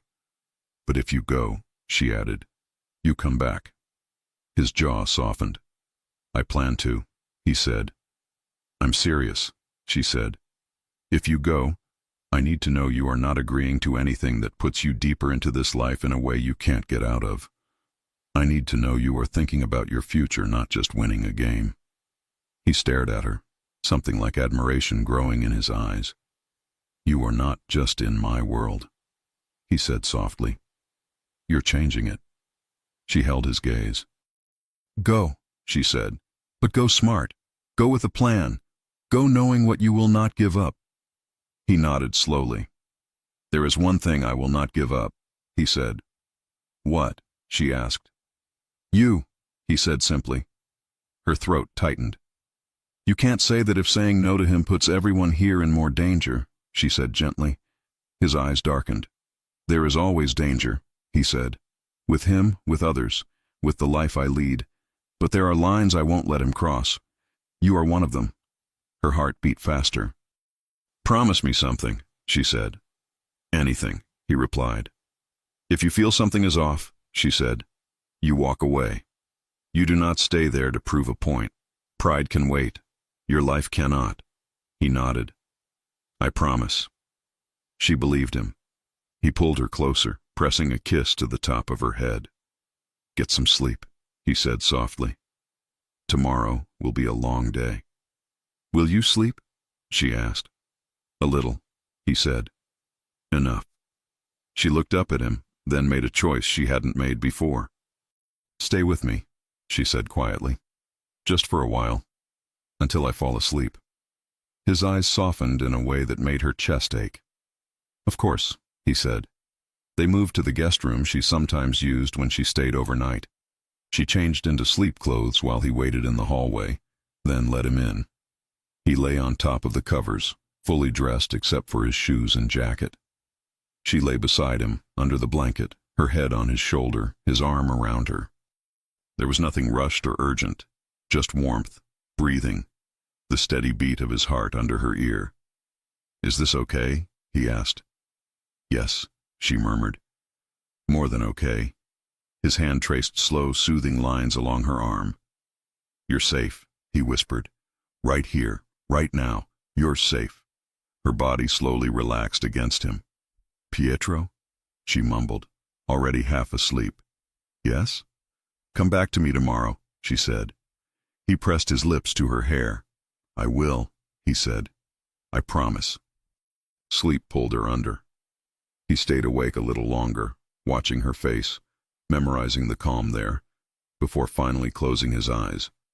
The next day, he would walk into a room with a man who liked games and threats. The next day, he would decide how far he was willing to go to keep his world under control. And the next day, Lily would wait in a penthouse full of guards and cameras, holding on to a simple, heavy question. When Pietro sat across from Marcus and heard his terms, would love and protection be enough to keep both their worlds from breaking? Lily woke with her cheek resting against Pietro's chest. For one long, slow moment, she forgot about danger, photos, meetings, or Marcus. She only felt Pietro's warmth, the steady rise and fall of his breathing, and the quiet safety she had never known before him. When she shifted slightly, his arm tightened around her. "You're awake?" he murmured, voice still rough with sleep. She looked up. "Yes." His eyes opened slowly, focusing on her face with a softness she felt all the way down to her chest. "Good," he whispered. "I like waking up like this." She smiled. "Me too." He pressed a gentle kiss to her forehead before sitting up, letting the cool morning air break the warmth between them. "I have the meeting tonight," he said. "But until then, I'm here." Something in his voice was steadier than last night. Not reckless, not fearful, just determined. "What time?" Lily asked. 8, he said. "Neutral location. No weapons allowed." A small flutter of worry passed through her. "Will you be safe?" "I'll be safe," he said simply, "and I'm coming back to you." The certainty in his tone settled her nerves. "You should eat," she said, "and maybe try to rest before tonight." He brushed a strand of hair behind her ear.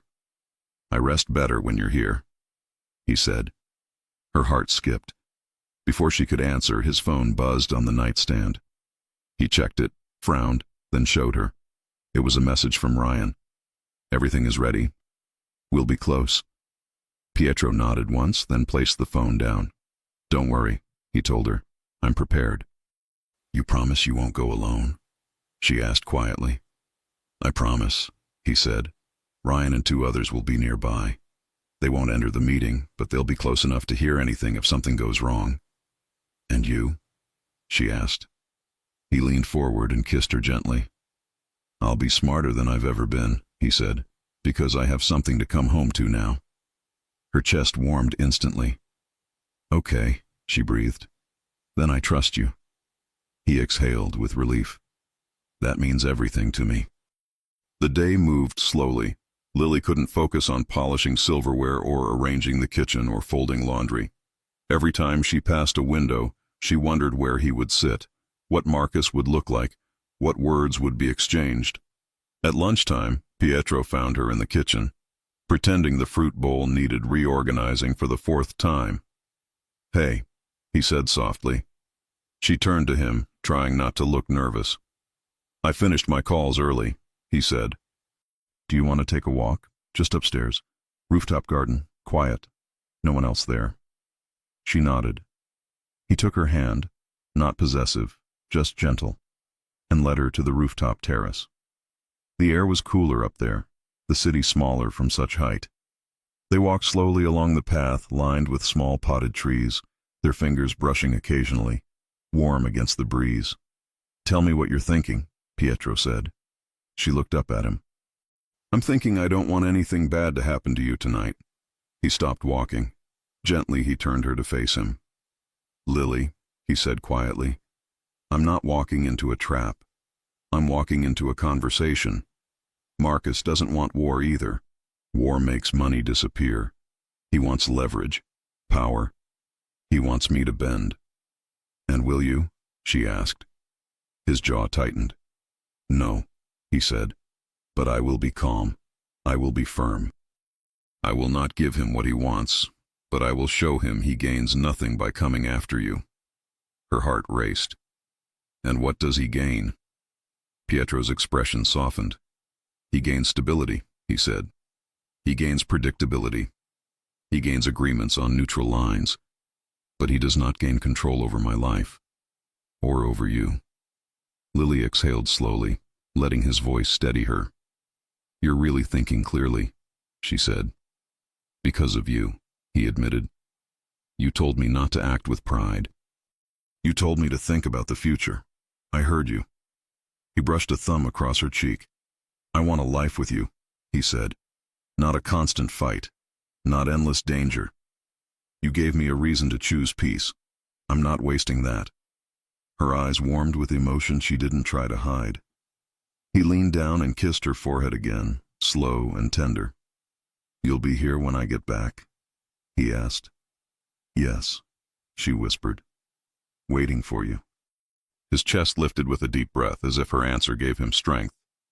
Then I'll return faster, he said. The hours until the meeting crawled. At 5, Pietro changed into a black button-down, dark slacks, and a gray coat. Not formal, not flashy, neutral. At 6, Ryan arrived, went over details, routes, positions. Pietro listened calmly. At 7:30, Lily walked him to the private elevator. He turned to her just before stepping inside. You're safe here, he said. Guards on every exit. Cameras monitored. Ryan's team in the garage. She nodded. You'll be safe too, she said. Because you promised. He stepped closer. I don't break promises I make to you, he said. He touched her cheek, leaned in, and kissed her gently, slowly, as if memorizing her before he left. When he pulled back, he pressed his forehead to hers. I'm coming back, he whispered. This isn't a goodbye. It's just a meeting. She whispered back, come home to me. He kissed her once more and stepped into the elevator. She watched the doors close. And then she waited. The minutes felt long. The hour felt longer. She paced the living room. She sat on the couch. She stood at the window. She made tea and didn't drink it. She checked her phone even though she had no messages. Rosa tried to distract her with stories from her childhood. One of the guards brought her a bottle of water and reassured her nothing unusual had been reported.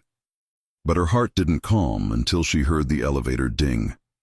She turned sharply. The doors opened. Pietro stepped out. Whole. Safe. Calm. Her breath rushed out of her body so fast she felt dizzy. He closed the distance between them in a dozen long strides. Before she could speak, he wrapped his arms around her and held her tight, his face pressed to her shoulder. I'm here, he murmured. I'm home. She hugged him back just as tightly, feeling his warmth, smelling the faint scent of cold night air on his coat. I was so scared, she whispered. His hold tightened. I know, I'm sorry, but I'm safe. We're both safe. She leaned back just enough to see his face. What happened? She asked. He cupped her cheeks gently. Marcus wanted influence, he said. I told him no. He wanted me to back off certain areas. I told him we negotiate through legal channels, not threats. And he listened? She asked. To most of it, he said. Enough to walk away without pushing for more. She frowned slightly. How did you convince him? Pietro's expression softened. I told him that if he wanted peace, he couldn't involve innocent people. I made it very clear that you were off limits, that touching you would be seen as touching me. Her breath caught. And? She whispered. And he agreed. Pietro said, he doesn't want a war. He just wants lines. I set them. He accepted. She let out a shaky breath. So, it's over? No, he said honestly. Not forever. But for now, yes. He won't touch you. He won't follow you. He won't send messages. Her body loosened, relief washing through her like warmth. And you? She asked softly. Are you okay? He smiled, a real slow smile. I'm better now, he said. Because you're here. He kissed her then. Not rushed, not worried. A real kiss. Deep, warm, steady, full of every emotion he had been holding inside all day. She melted into him, her hands sliding up to his face, his arms wrapping around her like he needed the closeness to breathe. When the kiss finally broke, he rested his forehead on hers. Lily, he whispered, I want a future with you. Her breath trembled. I want that too, she whispered back. His eyes softened even more. I don't want you to be my maid anymore, he said. She blinked. You're firing me? He laughed softly. No, I'm promoting you. She stared. To what? She asked. He took her hands in his. To the woman who shares my home, he said. My life, my mornings, my nights. She swallowed, emotion thick in her throat. Are you asking? She whispered. I'm asking, he said, if you want to move from the staff room upstairs to my room. A soft gasp escaped her. You want me to live with you? She asked. I want you beside me, he said quietly. Not as someone who works for me, as someone I love. Her heart flipped completely. She didn't hesitate. Yes, she whispered. I want that. His relief showed in his entire body. He kissed her again, slower, sweeter, as if sealing the promise between them. They stayed like that for a while, wrapped in each other, holding on to the calm after the storm. When they finally pulled apart, he took her hand. Come on, he said softly. Let's go upstairs. Why? She asked with a teasing smile. He lifted their linked hands. Because you're moving rooms tonight. Her cheeks warmed with joy. They walked together to the master suite, not with fear, not with uncertainty, but with the beautiful weight of a choice they both made. He opened the door for her. Welcome home, he said. She stepped inside, and for the first time, it truly felt like hers. They spent the night talking, laughing, lying together in the quiet glow of the bedroom lamp. He held her close, her head on his chest, his hand tracing soft lines along her arm. No rush, no pressure, just warmth and certainty. Before sleep claimed them, he whispered, You're my peace. She whispered back, You're my safe place. And they fell asleep holding each other, the city lights below blinking like distant stars. 2 weeks later, the danger had faded. The guards relaxed. Marcus stayed quiet. Lily and Pietro found a rhythm, kissing in the kitchen, sharing breakfasts, walking on the rooftop at night, planning real things, tender things, future things. One morning, Lily made coffee in her personalized mug. Pietro walked behind her, wrapped his arms around her waist, kissed her neck softly, and whispered, Tell me, do you regret saying yes? She turned in his arms, cupped his face, and answered with a smile that reached her eyes. Not for a single second. He kissed her, warm, slow, full of love, and the two of them stayed like that, wrapped in each other, the whole world outside finally quiet. Their love story, born from jealousy and danger, had become exactly what neither of them expected. Something soft, something steady, something real, and beautifully theirs. If you enjoy stories like this, take a moment to subscribe to the channel. That's how I'll know you truly liked it. Even if you're watching on your TV, grab a second to join this family of fans who love emotional and heartfelt stories. Your support means everything, and it helps us bring you even more tales like this one.